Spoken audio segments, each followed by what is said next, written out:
right, we're coming to our Portage area. Just gonna go off what my scouting reports say. All right, Coach, we're out here at Irish Field, and this is 2 days before the South Suburban Conference cross country meet. We always get excited about that. Maybe you can tell us a little bit about the history of the meet. Well, the history of the meet has always been at Egan as long as I've been here. Well, at first it wasn't the South Suburban, right? No, it was a lake conference. Yep. And so that was Eden Prairie and both Bloomingtons, Jefferson and Kennedy were in there, Chaska. Yep. Chanhassen later, just for like a year when they opened up. And Eden Prairie was the powerhouse. They were definitely the powerhouse coming in. So that's the part. My first experience. We were top 5 1997. We were 4th. Your first year? Yeah, my first year. Then bigger one is the JV race. There were 8 Eden Prairie guys going into the woods, and Mike Risberg from Rosemount. And when they emerged from the woods the second time, Mike Risberg had the lead. And I will tell you, you were jacked. Well, everybody at the meet not wearing Eden Prairie was cheering him on. They did not. First of all, they didn't want to sweep it on the fact that Risberg was going to pull it out, and he won the race. How come he wasn't in the varsity? He hadn't been in our top 7. In fact, we ran 10 that day. Really? Yeah, he was our 11th guy. Okay, that is the interesting thing about this meet. You can run up to 10 varsity runners. We generally have chosen not to do this. We've done it a couple of years, 8 or 9. Yeah, we've done 10 a few times. Yeah.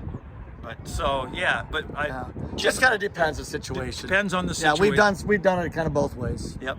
So, what do you think our chances are on the team side? I think we'll be pretty good. Yeah, both ways. I think varsity and junior varsity. Yeah. I think the varsity's got a little bit better chance, but our JV will be in the hunt too. Yeah. Now we were behind Lakeville North at the Owatonna, but we think we can run a little bit better and maybe have a shot. Well, Carl Ermish runs a great program at Lakeville North, and they're deep.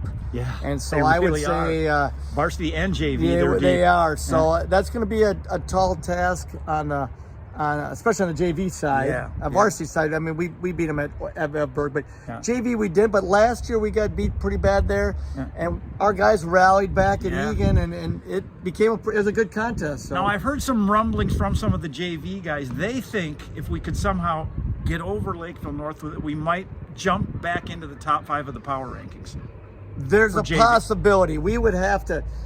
I think because Lakeville North's a top 5 team. Yep. JV power ratings. You got Wyzetta and I think right now Wyzetta. We haven't talked about it much. No, Wyzetta's first. Mosview's second. Yeah. Right now, from what I've seen, and I know Lakeville North is also in the top 5. Yeah. And I'm not sure the others because we haven't really been there. But if we were to do that. Of course, the power rankings don't mean as much this year because of the JV state meet. There's this JV state championship. Do you think they actually listened to us in some of the pleadings that we talked about that? I don't think they've listened to us at all. Okay. All right. So let's go through other teams and some of the individuals that could fight for either top 10, top 20. Well, let's start at the top. Evan Stewie from Shakopee. Owen Stewie. Oh, yep. Apologize. It's unscripted. Owen Stewie would be definitely the favorite from Shakopee, defending champion. And then they have another guy that could be a top, he's been solid. Logan Anthony's been pretty solid. So that's Shakopee. Prior Lake's got a couple of guys. Isaiah Rock's a youngster. Yes, 9th grader. Yeah, and they've got another guy, the name escapes me, so they've got 2 solid guys. Then you've got Carter Lippold at Farmington's had a great season, really good. He could be a top 5 guy, definitely up there. Yeah. Adam Johnson, who ran 158 last spring and a half, could be pretty good. Yep. And then they've got a senior too that's pretty solid. Name escapes me right now. Okay, yeah. So they're a contender for the team. Yeah. They'll be in the top 4. Then let's move around geographically. We're not naming anybody in order here. No. So Burnsville, Liam Merrill, obviously, he'll be up there. He could win it. Yeah, he definitely had top 3. Yeah, I would say Stewie's favored, but Liam Merrill's definitely solid. So we've got that's Burnsville. Lakeville North, of course, has got Carter Penny. Has got a great breakthrough year. He ran great at Owatonna. He ran well last spring in track, and he's carried that into the fall. Yeah. Kimmel has also run well as well. And then they got a bunch of guys who are all together north. That's what makes them scary. I mean, if they run just a little bit better, because they got all these guys together, they could definitely have a shot at winning. And then I think that's covered the non-district schools. Yep. And so then in our district, Eastview is really... They got 3 really good guys. They've really come up. And so the 4th guy isn't bad either. Yeah, Shmuel Bakken, Luke Bakken, Owen Sampson, and then Kate Sherman has done it. And then Dylan Gagner's run well as also. Yeah. So they've had a solid 4, and they've had much improvement. They'll be up and there. And they're a ranked team in the state of Minnesota. So they're ranked. They definitely could win and this thing. Egan with I think Liam Frankel rebound from last week is a 428 miler. Yeah. Ethan Wilski, of course, a 155 800 guy. So Egan's got and they some have guys too, like North. As a Jarosek, he's a 445 guy. Yep. So they've got some guys there. And then Apple Valley, Brad Mees he's improved since his 9th grade year. So they'll be pretty good. It'll be all around be pretty good. And then our guys, we know who we're going with. We've Channing Goodwin and Boston Peterson are our juniors. Our seniors, Abe Anderson and Ike Harder. Yep. And then our sophomores, we've got 3 sophomores going. That is Evan amazing. Bodette, Clayton Bill, and Chase Wells. And that really has been a pleasant surprise for us that we have 3 sophomores on the varsity this year that are training hard. We really do. And it really, if you really look at it. And our JV is all mostly underclassmen. We've got a lot of representative rights with a much improved Gavin Schwans in the 8. And actually, I think we got a few more of those seniors that could contribute next spring in the 4x8. Yep. Jacob Sampers could be a possibility in the 4x8 next spring. And, Roland Leclue, definitely Blake Butala. He ran 207. He was counting on him. And so, and Jackson Helmberger could be a 4x8 guy as well. Never know. You never know. Okay, so we're looking forward to it. The weather looks like it'll be decent, right? So. And then always the bonus that started a few years ago. We run it Friday morning, so. Yeah. I guess we can't make parent-teacher conference. Not all of them, anyway. No, we'll just have to do some. 8. I think they're 8 to 10. Bus leaves at 8:30. That's a We're problem. gonna get some stuff ready, but we'll call. We'll do our other things. We'll make that time up. I'm sure the district will timesheet us if we have to make some phone calls outside of our contracted hours. But okay. I was going to ask you about meet management. Now, the meet director and meet management, are those 2 different things?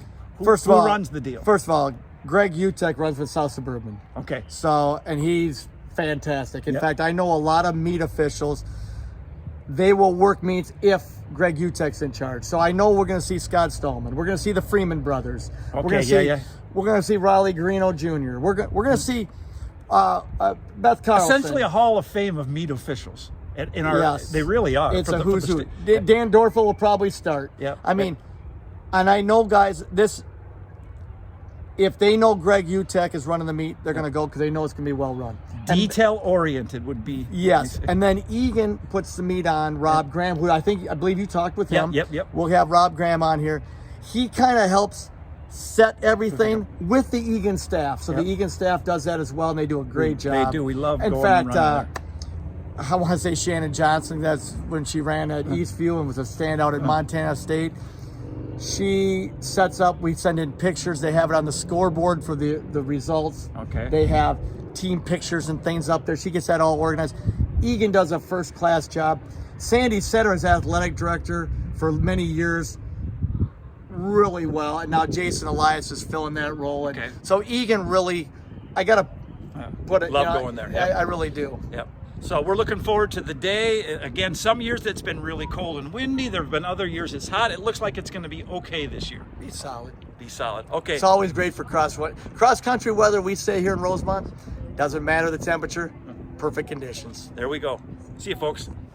All right, folks, we're out here at J.C. Park, which is kind of our proving grounds, our training grounds sometimes for Rosemont High School. And we run into Rob Graham. And Rob, I know you live right around to the park here, and it's a great park, isn't it?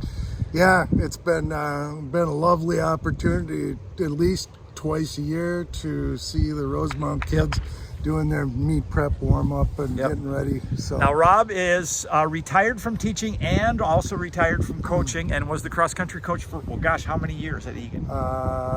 27. 27. Okay. So, and one thing we were going to ask him is, we're going to the conference cross country meet this week, and that Egan's been the host since I've been here. Can you kind of give us the story how it came about that you guys got to host, which was back then, what was it, the lake conference or the? Yeah, it was lake conference, some generations of that. Up to that point, it had been just whoever wanted it, and then it would be at different locations. And the first time you ever do set up a meet and do it, you know, there's some regrets and some revisions that you might want to do. And we said, we had been to one of those, and then we had just said, you know, we've got the key to a good cross-country course and being able to do it every year for a while is access to city property. Yeah.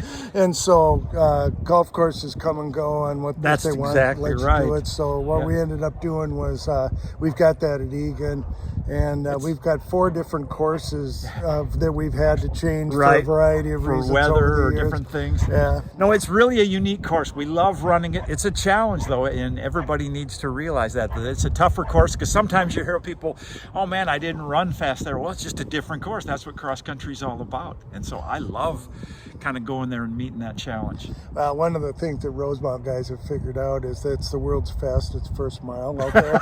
So it's not, you know, it's easy to overrun that first mile. And unfortunately, Egan kids have done that a little too often. And so the point would be is it's the race is won and lost, and the awards are earned in the hills back there. And those are tough, and the footing can be challenging. So I think it's better than being on, we get places like we were just at Owatonna. So being on a golf course is one thing, but this really kind of tests your mettle.